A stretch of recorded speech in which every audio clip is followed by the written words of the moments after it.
Chapter 10 of Your Psychic Powers and How to Develop Them. Recording by Catherine Louise. Your Psychic Powers and How to Develop Them by Hereward Carrington. Chapter 10 The Human Aura.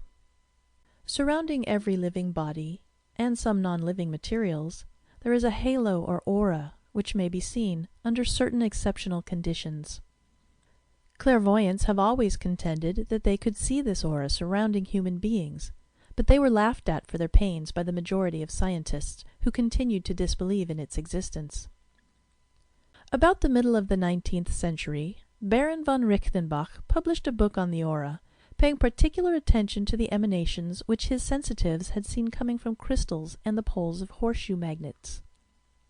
It is now known that both magnets and crystals give off a very noticeable aura, and this may be seen by anyone possessing even moderate psychic development, if they observe these objects when placed in a darkened room. How studied by the aid of chemical screens.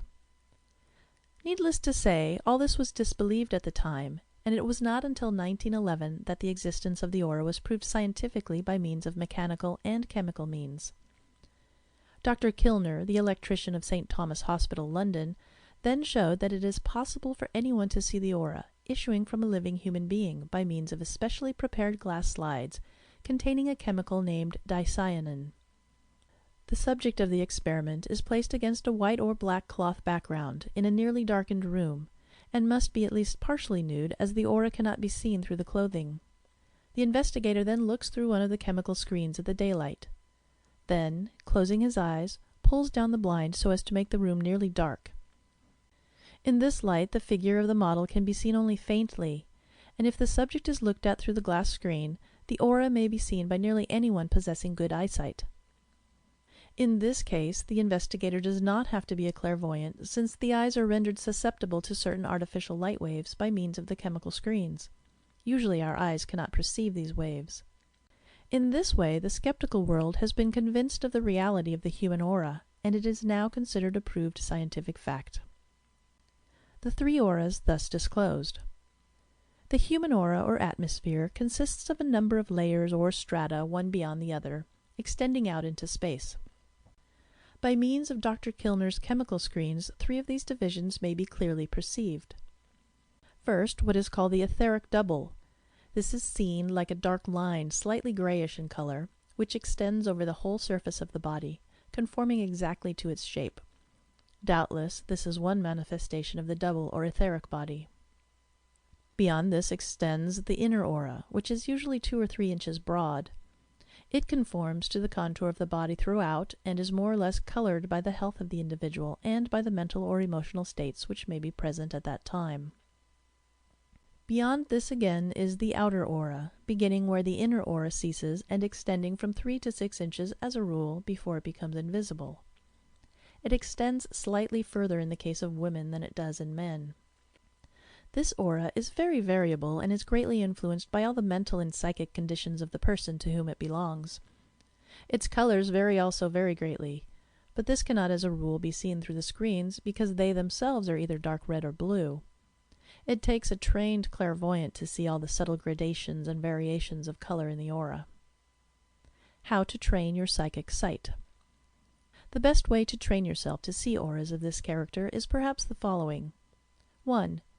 In a darkened room, study the aspect of a good horseshoe magnet, either suspended in the air by a silk thread or placed on a support with poles up, and vary the position of the observation until a faint luminosity is observed at the poles and along the edges of the magnet. 2.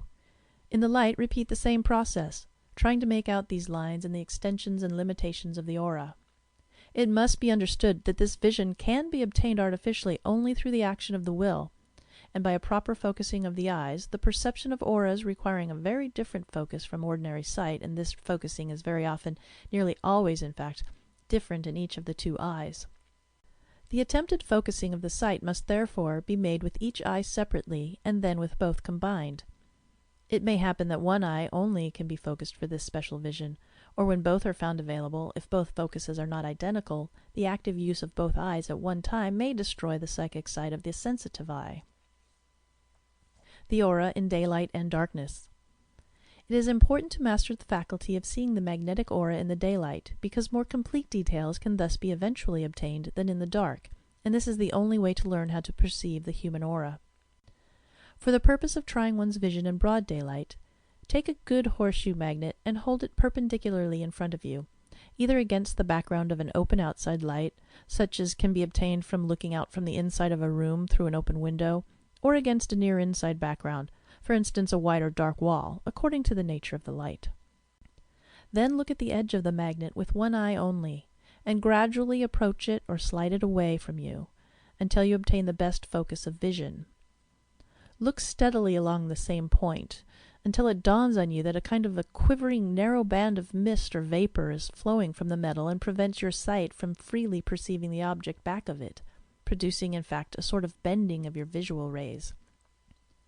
As soon as you realize the presence on the edge of the magnet of this current of vaporous mist, which may be compared to the appearance of the heated air which arises in summertime from hot fields, the first psychic visual victory has been obtained, and the perception of the other phenomena connected with the aura will only need time, perseverance, and practice. And once the magnet is conquered, one may expect to speedily obtain the sight of the beautiful and intricate currents on the human body. The structure of the aura. After the aura has been perceived and its general layers distinguished, the student must turn his attention to its structure and color variations. The question of color will be treated in the next chapter, which is devoted entirely to that subject. As to the structure or composition of the aura, if this be studied carefully, it will be found that it is composed in a great variety of different ways, according to the object or person emitting it. Thus, the aura of flowers is very different to that of magnets or human beings. The aura of flowers. It is a very interesting study to try and perceive psychically the composition of the aura of various flowers. For instance, that of the violet is about 1/8 of an inch in thickness, and composed first of a bright light, then a line of dark blue, shading away into a very light blue, all these following the contour of the edge of the leaf.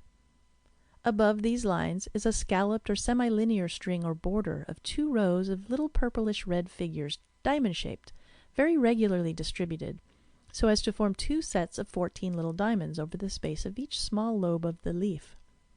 Then, above these, a wave of dark blue mist in crescent form, shading off into light blue. This is only a sample reading of one flower. Each flower has its own particular aura, some of them being very complex, but it will serve to show the student how interesting a study this can be made.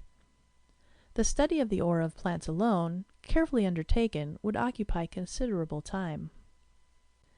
The human aura and how to study it. After you have studied the auras of magnets and plants in this way, you should turn your attention to the auras of living human beings. Children may easily be studied, and their auras are exceedingly interesting. Developed clairvoyants are enabled to see several different auras, each of them being composed of a number of subdivisions, and each subdivision having a different structure and color. It is a good plan to begin the study of the aura by the aid of the chemical screens, before mentioned, in semi-darkness, and then to practice viewing the aura without the screens, and, as the eyes gain sensitiveness, to admit more and more light, until it can be clearly seen in the daylight. In this way, your psychic sight will be gradually and naturally developed. End of Chapter 10. Recording by Catherine Louise.